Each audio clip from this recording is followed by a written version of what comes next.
시편 23편의 말씀은 너무나 유명한 말씀입니다. 심지어 기독교인이 아닌 사람들도 잘 알고 있을 정도로 유명한 구절이죠. 그만큼 이 시편의 말씀에 대한 다양한 해석과 함께 각자가 받은 은혜의 넓이와 깊이는 천차만별일 것입니다. 시편 1편과 함께 가장 사랑받고 있고 성도의 삶 속에서 떠나지 않는 찬송의 시가 바로 오늘 본문의 시편 말씀입니다. 자, 다윗은 이 시편을 통해서 하나님께 대한 깊은 신뢰와 감사함을 노래하고 있습니다. 1절의 말씀을 보시면 여호와는 나의 목자라고 고백을 합니다. 즉 자기 자신은 마치 목자의 인도함을 받고 있는 한 마리의 양과 같은 존재다라는 것을 고백하고 있는 것입니다. 이 목자는 양의 무리를 이끌고 푸른 초원에도 가고 쉴 만한 물가로 이끌고 가기도 합니다. 그렇게 좋은 곳, 편안한 곳만 다니면서 나를 먹이시고 마시게 하시는 것이 아니라 때로는 사망의 음침한 골짜기로도 이끌고 가시는 존재가 바로 목자가 되시는 하나님이신 것입니다. 이렇듯 여러 과정과 여러 경로를 통해서 우리의 삶을 이끌고 가시는 가운데 우리가 살아내는 인생의 장면은 여러 차례 변하고 바뀌어져 갑니다. 그러나 그 속에서 변하지 않는 것은 하나님의 속성이자 우리 하나님의 특징이신 선하심과 인자하심이다라는 것을 고백하고 있는 겁니다. 자, 하나님께서는 이 시편을 통해서 다윗이 누리고 있는 모든 복과 감사의 주인공이 바로 다윗 자신이 아니라 하나님 자신이심을 선포하게끔 하시는 겁니다. 그리고 하나님께서는 다윗이 살아왔던 인생의 과정을 통해서 이 시편의 말씀을 묵상하는 이 시대 우리들의 삶이 어떠한 가운데에 있다라는 것을 돌아보게 하시는 겁니다. 여러분, 이제껏 겪어오시면서 또 살아오신 인생의 여정들을 한번 되돌아보시길 바랍니다. 여기 계신 분들 중에 가슴 찡한 사연 없으신 분 없지요? 누구나 다들 눈물 나는 고생, 인생 속의 위기와 그 고통들을 몇 번씩 다 겪어보신 분들이 이곳에 나와 계신 겁니다. 다들 사연이 많고 정도의 차이는 있을지 몰라도 고국을 떠나서 새로운 이 땅에 정착을 하면서 겪었었던 그 수많은 인생의 굴곡들은 이루 말할 수 없이 클 것입니다. 한결같이 고달프고 힘든 삶을 살아왔고 또 지금도 그렇게들 살아가고 있는 것입니다. 우리들이 오늘 이 시간까지 지내온 2017년도 한 해만 돌아봐도 어떻습니까? 하루하루가 전쟁과도 같았고 투쟁이었고 죽기 살기의 그 생존의 경쟁 속에서 우리들은 인생이라는 과정을 거치고 넘어온 것입니다. 다들 평안함과 만사 형통함이라는 것은 먼 나라 이야기로만 느껴지는 그런 삶을 살았습니다. 그렇다면 택함받은 하나님의 백성이라는 우리들이 왜 그렇게 고달픈 인생을 살아갈 수밖에 없었는가? 그것은 바로 하나님께서 이 복잡하고 고통스러운 삶의 현실을 통해서 우리들 스스로 깨닫고 하나님 앞에 나아오기를 원하시기 때문에 그렇습니다. 이 같은 원리에 대해서 성경은 이렇게 증거하고 있습니다. 시편 119편 71절 이하의 말씀을 보면 고난당한 것이 내게 유익이라 이로 인하여 내가 주의 율례를 배우게 되었나이다 라고 고백을 합니다. 참 놀랍죠. 고난당한 것이 내게 유익이라 라고 고백합니다. 뿐만 아니라 히브리서 12장 11절의 말씀을 보면 무릇 징계가 당시에는 즐거워 보이지 않고 슬퍼 보이지만 이후에 그로 말미암아 연달한 자에게는, 그러니까 참아낸 자에게는 의의 평강한 열매를 맺는다라고 하셨습니다. 이곳에 계신 저와 여러분은 바로 주께서 맺어주신 의의 평강한 열매들로서 이 자리에 나오신 줄로 믿으시길 바랍니다. 그런데 이러한 의의 평강한 열매들이 그냥 가만히 있는다고 해서 맺어지는 것이 아니라는 데에 우리가 살아내는 인생의 고통과 괴로움이 있다라는 겁니다. 하나님은 우리들을 인도해 나아가시면서 어떤 잘 훈련된 강아지나 이미 모든 것이 프로그래밍 되어져 있는 기계처럼 다루어 가시는 것이 아닙니다.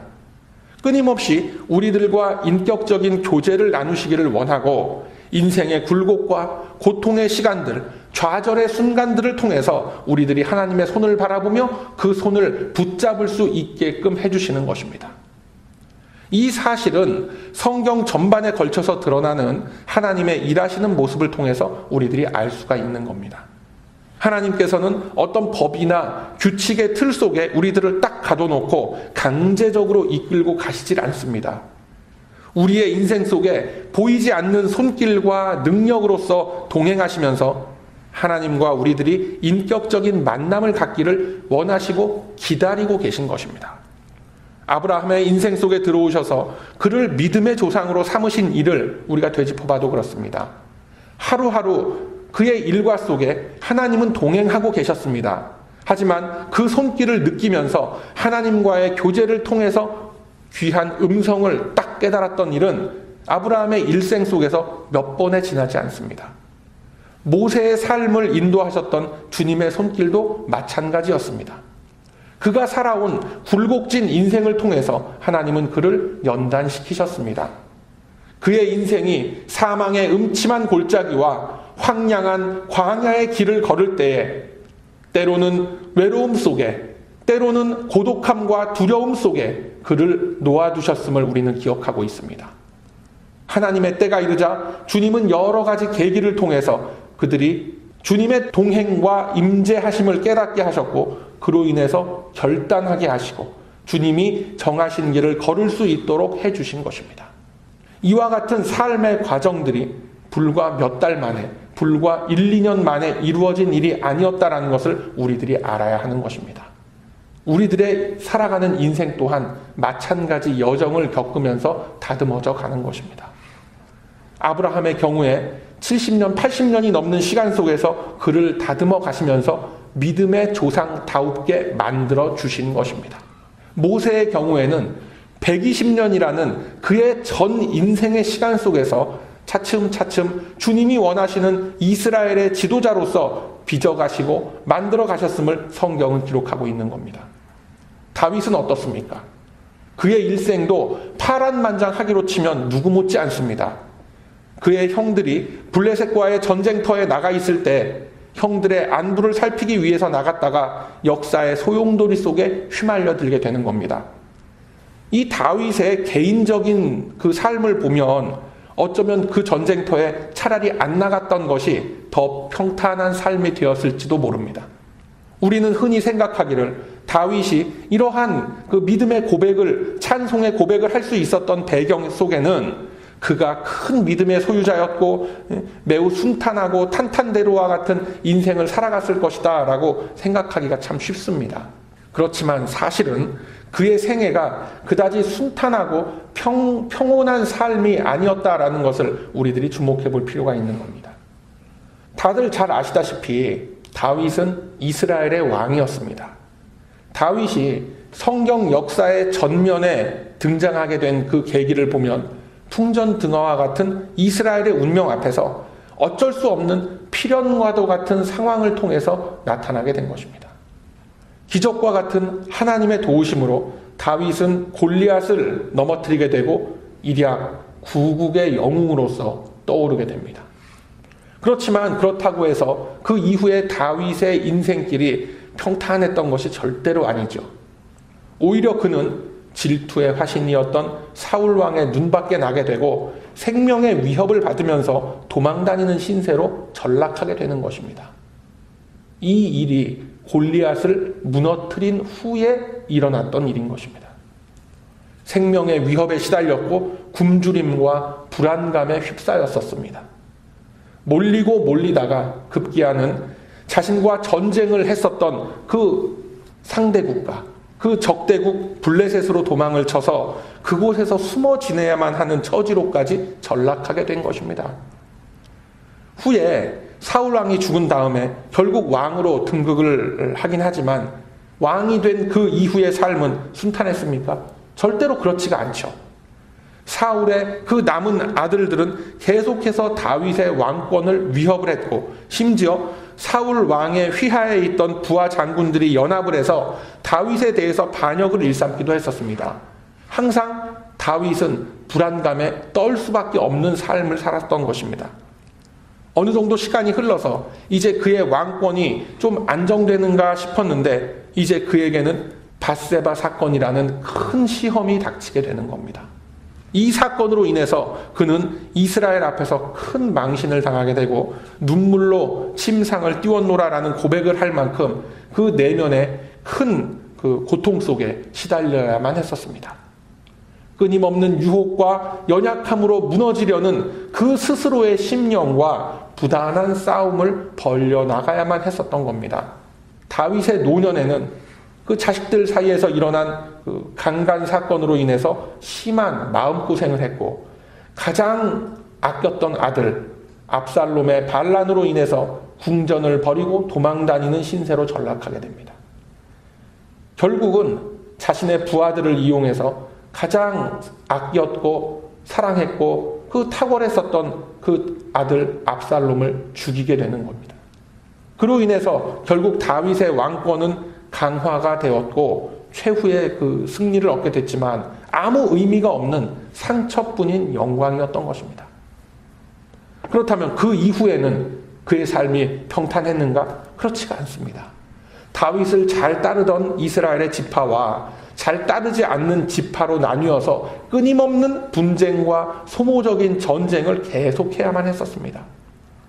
암몬과 아람, 블레셋 등 주변에서 계속해서 이 다윗의 왕권을 찬탈하려고 덤벼드는 세력들로 인해서 단 하루도 평온한 날이 없었던 것이 다윗의 인생이었습니다.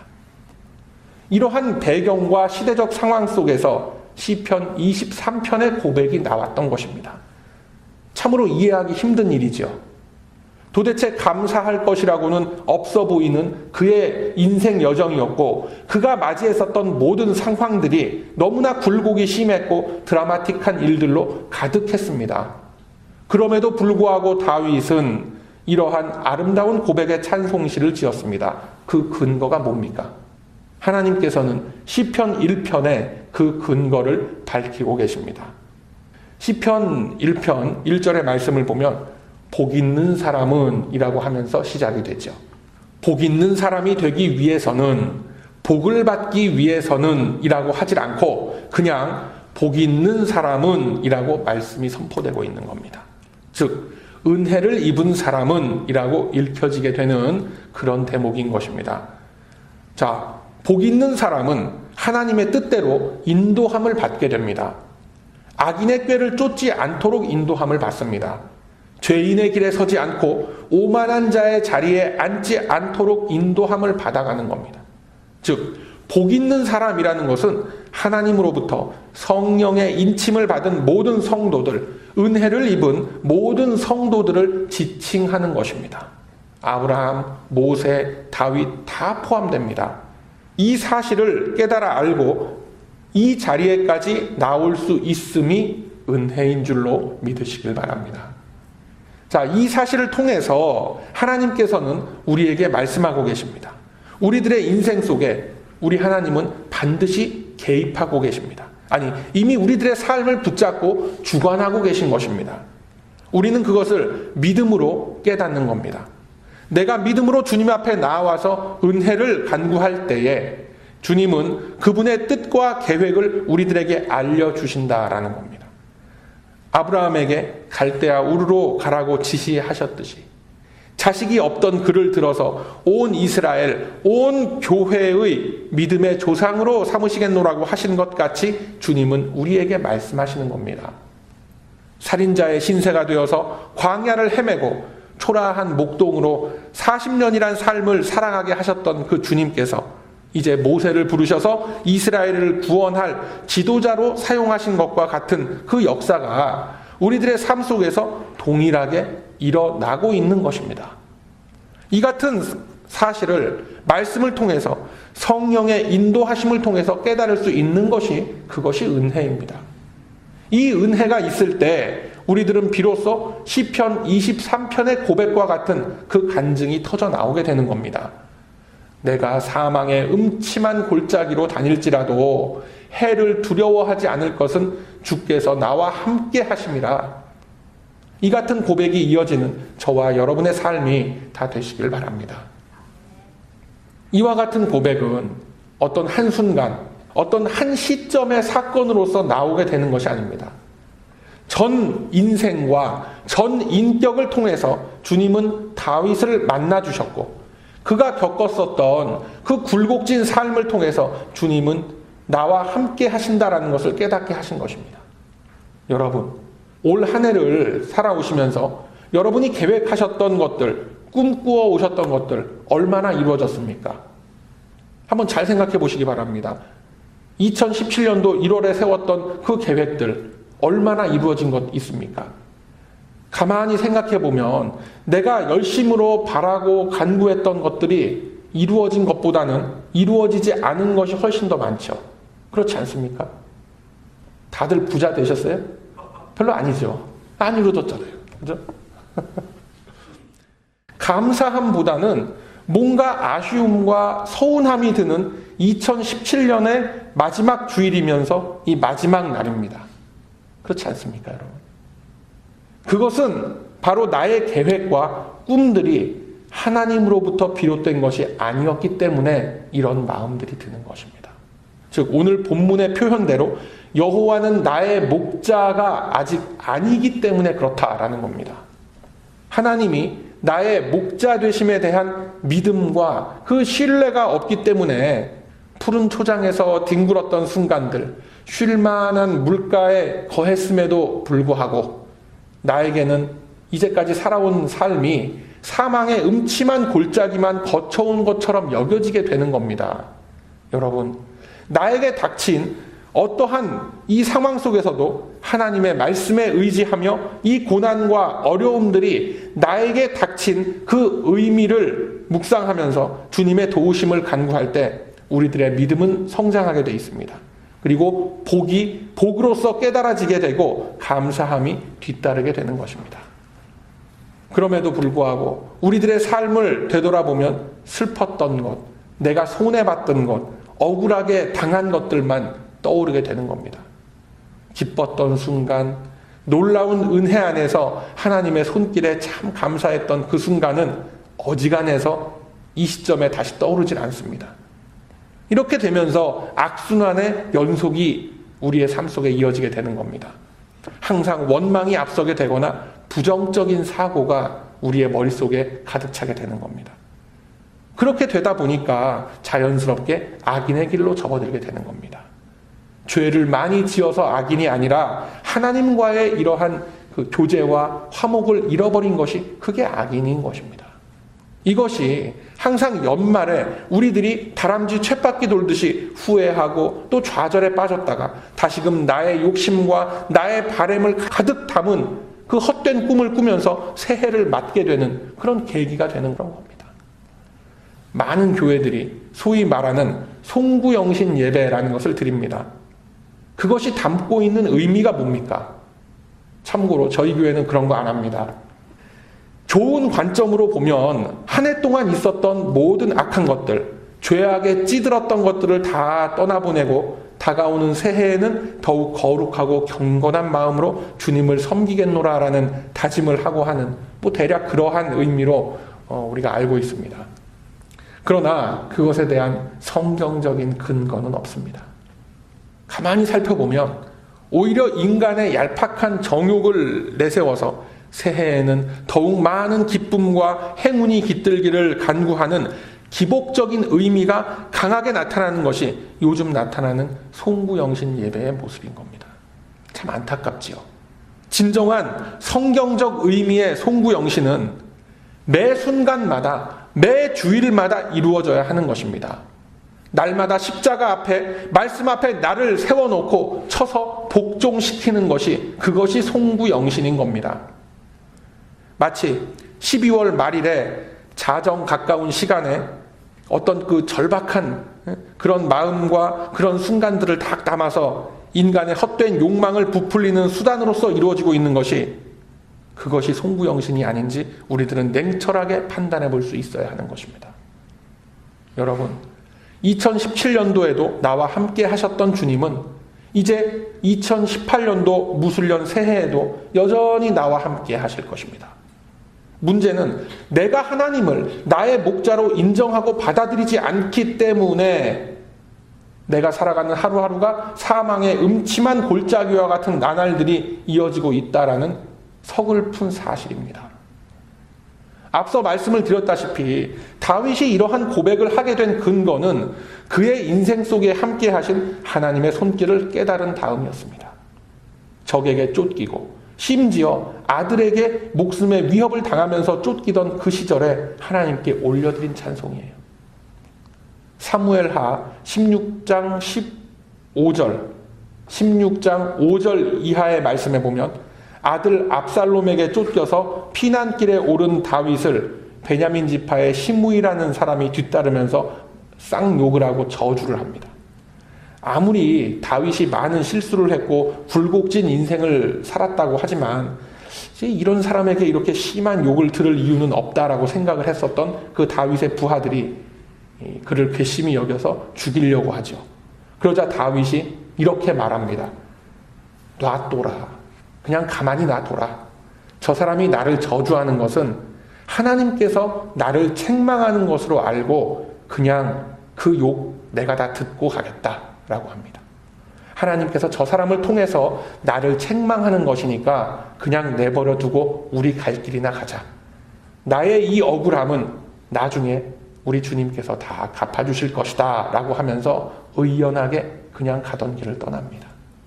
억울하게 욕을 듣는 것을 놓고 훗날 다윗은 본문 5절 말씀에서 이렇게 찬송하고 있는 겁니다.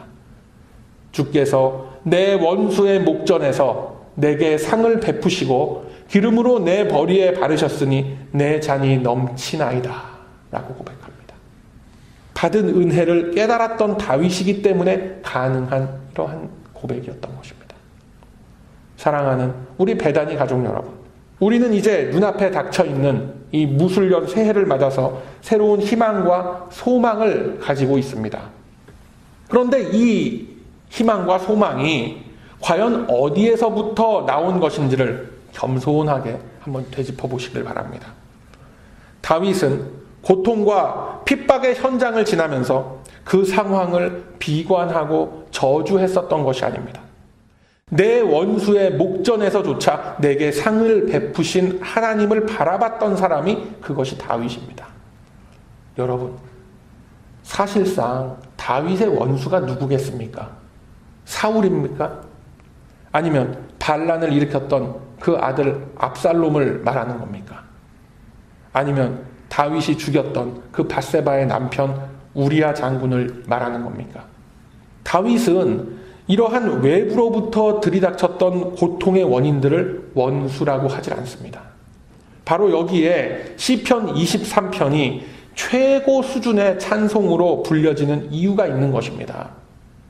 다윗의 원수가 누굽니까? 그리고 이 시대를 살아가는 우리들의 원수가 누굽니까? 나에게 고통을 주고 나에게 밍하게 하고 나를 저주하는 사람이 나의 원수입니까? 그게 아니죠. 바로 하나님을 찾을 필요 없이 인간 스스로 자신의 필요와 욕심을 채울 수 있다라고 주장하는 존재.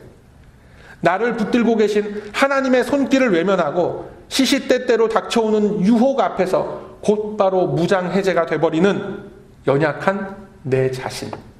이것이 바로 다윗이 고백하는 원수의 모습인 것입니다. 그처럼 연약한 자신의 모습 앞에서 스스로의 모자람과 스스로의 미약함을 탄식하는 이 다윗 스스로의 모습, 스스로 칼을 들어서 자신을 자해라도 하고 싶었을 만큼 한심스러운 이 자신의 속사람의 모습, 이것이 바로 다윗의 원수였던 것입니다. 여전히 그 원수의 영향력 아래에서 자신의 정욕을 떨쳐내지 못했던 그 모습, 밧세바의 그 외모가 주는 유혹을 떨쳐내지 못해서 결국 천추의 그 한이 되고 마는 간음과 살인 사건을 저지르고 말았던 자신의 그 나약했던 본 모습을 다윗은 원수라고 하는 겁니다. 그럼에도 불구하고 하나님께서는 다윗의 이 떨쳐낼 수 없었던 원수 앞에서 상을 베푸시고 기름으로 머리에 바르셨던 겁니다. 도저히 하나님 앞에 나아갈 수 없었던 죄인의 모습이었지만 하나님께서는 의롭다 칭해 주시고 구원해 주시고 이스라엘의 왕으로서 또 하나님의 왕국을 세워 나아갈 수 있게끔 큰 은혜를 주신 겁니다. 바로 그 은혜에 대한 감사의 찬송으로서 다윗은 고백하고 있는 것입니다. 결코 쉽게 가볍게 나올 수 없는 깊은 믿음의 고백이 바로 5절 말씀 속에 감추어져 있었던 겁니다. 그리고 이 은혜는 이 시대를 살아가는 저와 여러분에게도 동일하게 주어진 다가올 시대에 대한 새로운 소망이 된다라는 것을 여러분 믿으시길 바랍니다.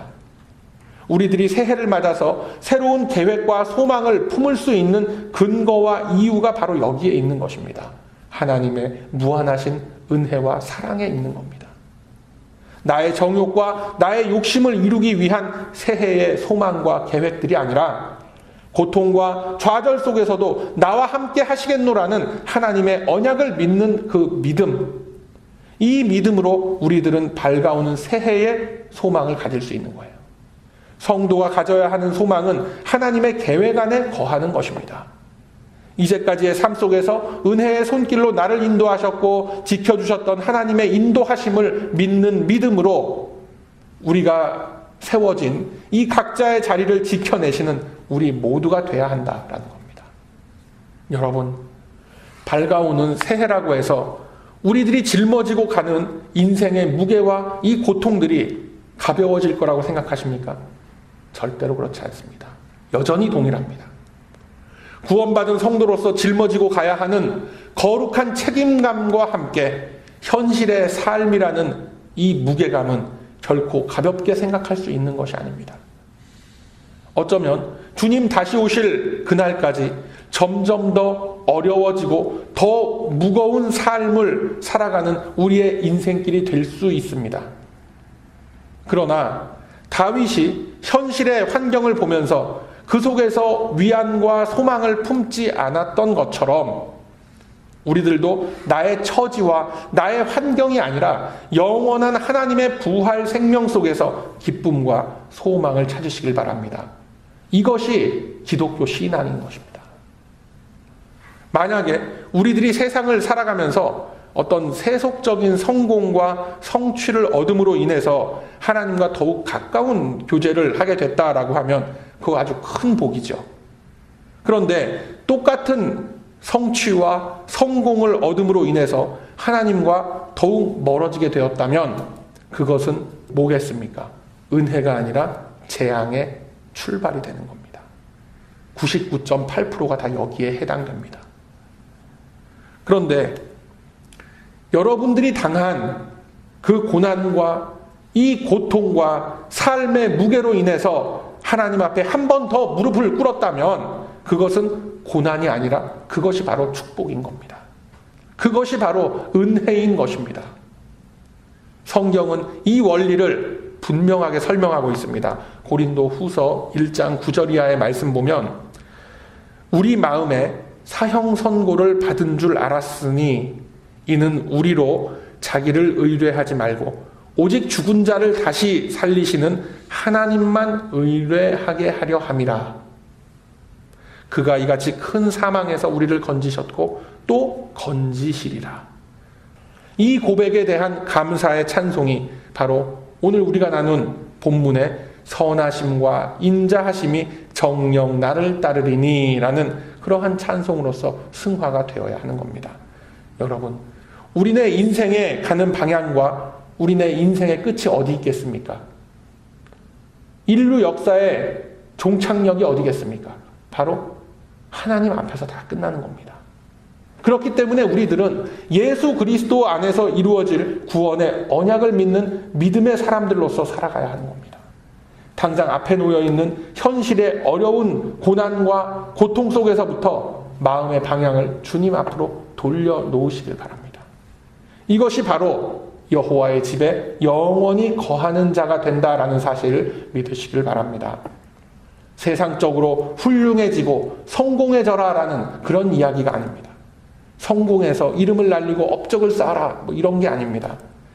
심겨진 그 자리에 때로는 태풍이 불어치고 한낮에 햇빛이 뜨거운 그 자리에 서서 열매를 맺어낼 수 있는 것이 우리가 해야 할 일인 것입니다. 하나님께서 맺으시기를 원하시는 이 최후의 열매는 바로 내 자신입니다. 내 자신이 성도답게 살아내기를 위하여 부단히 노력하고 투쟁해야 합니다. 우리 앞에 주어진 이 인생이라는 시간과 공간 속에서 나의 자리를 확인하고 나의 성도됨의 목적과 의미를 채워 나아가야 하는 것입니다. 저와 여러분은 절대로 바람에 날아다니는 겨와 같은 존재가 아닙니다. 거룩한 그리스도의 몸에 접붙임을 당한 극상품 포도나무인 것입니다. 당연히 맺혀져야 하는 열매도 극상품 포도송이가 맺혀져야 하는 겁니다. 여러분의 지나왔던 인생 속에 임하셨던 우리 주님의 손길을 다시 한번 확인해 보시길 바랍니다. 내가 쓰러질 것만 같았던 그 시간들 속에서 끝까지 나를 붙들고 이곳, 이 순간까지 이끌고 오신 우리 하나님의 은혜를 기억해 보시길 바랍니다. 결코 쉽지 않았던 우리 인생의 여정이었지만 나의 힘으로 온 것이 아니라 보이지 않는 하나님의 손이 인도하셨음을 느끼실 것입니다. 그 깨달음의 과정 속에서 우리가 맺어가는 이 극상품 포도 열매는 서서히 익어갈 것입니다.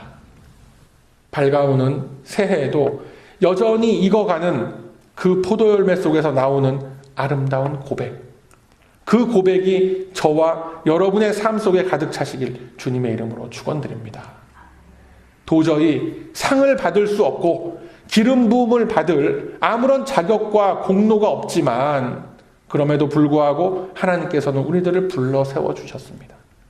그리고 이 원수의 목전에서 나에게 상을 주시고 기름을 부으신 것입니다. 감사하죠, 여러분. 이것이 바로 이 무술년 한 해를 맞아서 우리들이 힘차게 새해를 출발할 수 있는 원동력이 되는 것입니다.